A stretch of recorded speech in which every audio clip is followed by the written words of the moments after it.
네. 오늘 여러분께서 보내주신 여러 자료들, 조선 왕조실록부터 난중일기, 또 여러 연구 자료까지 바탕으로 해서요. 한국 해군사의 상징이죠. 거북선에 대해 좀 깊이 들어가 볼까 합니다. 네. 그래서 이 배가 어떻게 만들어졌고 또 어떤 역할을 했는지, 왜 지금까지도 이렇게 회자되는지 그 핵심을 한번 파헤쳐 보죠. 네, 반갑습니다. 그 거북선 하면 보통 되게 강력한 이미지, 철갑 뚫은 모습, 이런 걸 떠올리시는데요. 그렇죠. 아무래도 이미지가 강렬하니까요. 맞습니다. 근데 자료를 좀 자세히 들여다보면 그 유명한 덮개 있잖아요. 네, 덮개요. 그게 철판이라기보다는 나무판 위에 쇠못이나 칼날 같은 걸 촘촘히 박았을 가능성이 사실 더 높다고 봅니다. 비용 문제도 있고 무게나 녹 쓰는 문제. 아, 하긴 바닷물이니까 녹 쓰는 것도 무시 못하겠네요. 그렇죠. 그리고 당시 일본 배들이 주로 나무였던 걸 생각하면 굳이 무거운 철갑까지 필요했을까 하는 점도 있고요. 이런 점들을 좀 포함해서 거북선의 실제 모습에 좀 더 다가가 보려고 합니다. 그거 정말 흥미로운데요. 그럼 그 시작부터 한번 짚어보죠. 첫 기록이 1415년 태종실록이라고 하셨죠? 네, 맞아요. 이순신 장군 시대보다 훨씬 전인데, 와, 그때 벌써 이런 개념이 있었다는 게 좀 놀라운데요? 네, 그렇습니다. 뭐랄까, 기본적인 구조 자체는 당시 주력함이었던 판옥선 위에 덮개를 추가하는 형태였어요. 아, 판옥선 베이스군요. 그렇죠. 이름처럼 거북이 모양에서 따와서 귀선이라고 불렸고요. 여기서 중요한 건 이게 갑자기 툭 튀어나온 게 아니라는 거예요. 조선 초기부터 군선 기술이 계속 발전해온 결과물이라는 점이죠. 그렇군요. 판옥선 위에 덮개를 씌우고 또 적군이 못 올라오게 뾰족한 걸 박았다니, 와, 정말 철저하게 방어 중심으로 설계했네요. 네네. 그리고 그 용머리요. 그게 그냥 장식은 아니었죠. 아, 그럼요. 단순 장식이 아니라 포문 역할도 했고요. 또 난중일기 기록 같은 걸 보면 유황 같은 걸 태워서 연기를 막 뿜어냈다고 해요. 연기요? 왜죠? 적들한테 위압감을 주는 거죠. 일종의 심리전 요소까지 갖춘 겁니다. 그러니까 그냥 튼튼하게만 한 배가 아니라 적의 전술, 특히 배 위로 뛰어올라서 싸우는 그 백병전 있잖아요. 네, 등선백병전. 그걸 아예 못하게 막으려는 목적이 아주 뚜렷했던 배죠. 와, 사방으로 포격도 가능했다고 하고요. 초기에는 좌우에 6문씩, 나중엔 8문까지 늘어났다는 기록도 있고, 맞습니다. 배 밑바닥이 평평한 평저선 구조라서 연안에서 움직이거나 하객진 같은 진영 바꿀 때도 되게 유리했겠어요. 바로 그 점입니다. 기동성이 좋았죠.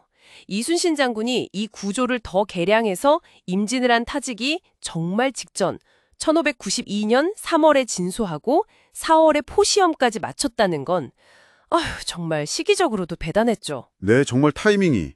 그리고 사천해전에서 처음 투입돼서 그 위력을 바로 보여줬잖아요. 그렇죠. 일본 수군 입장에서는 정말 공포 그 자체였을 것 같아요. 자기들 주특기인 백병전이 아예 안 통하니까요. 네, 완전히 무력화시킨 거죠.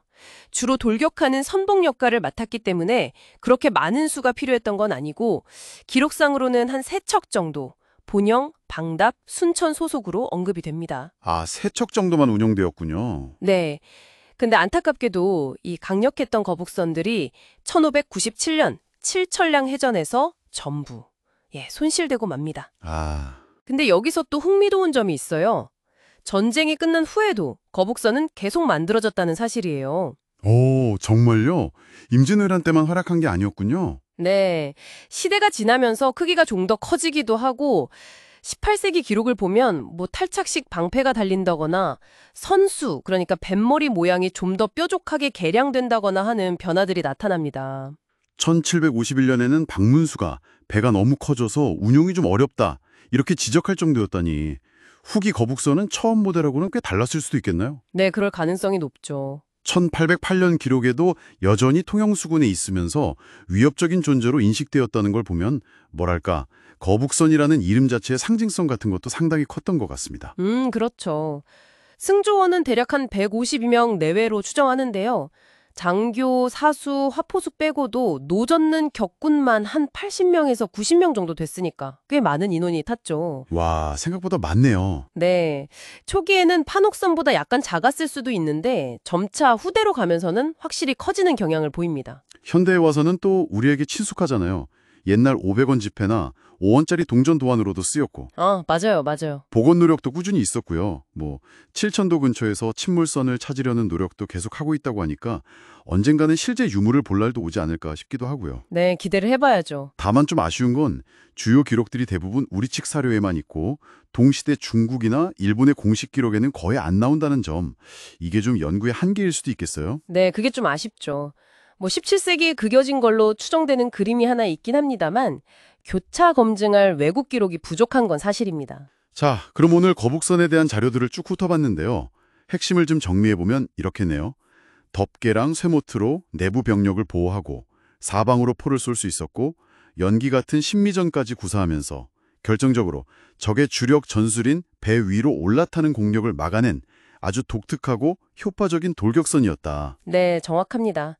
그리고 또 하나 꼭 기억해야 할 점은 이게 어느 날 갑자기 짠 하고 나타난 게 아니라는 거죠. 아, 그렇죠. 태종 때 기록부터 시작했으니까요. 네, 태종 때부터 이어져 온 조선의 배 만드는 기술, 경험 이런 것들이 차곡차곡 쌓여서 이순신이라는 정말 뛰어난 지휘관을 만나 당시 전장 상황에 맞게 개량되고 완성된 어떻게 보면 오랜 연구 개발의 결과물이라는 사실입니다. 오랜 기술 축적의 결실이다. 멋진 표현이네요. 네, 즉흥적인 발명품은 아니었던 거죠. 오늘 거북선의 여러 모습을 살펴봤습니다. 마지막으로 여러분께 이런 질문 한번 던져보고 싶어요. 만약에 말이죠. 거북선처럼 적이 배에 올라타는 걸 최대한 막고 멀리서 화포로 공격하는 데 집중하는 이런 해상 전투 방식이 당시 세계 해전의 어떤 주류가 되었다면 과연 해전의 역사는 어떻게 달라졌을까요? 한번 상상해 보시는 것도 꽤 흥미로울 것 같습니다.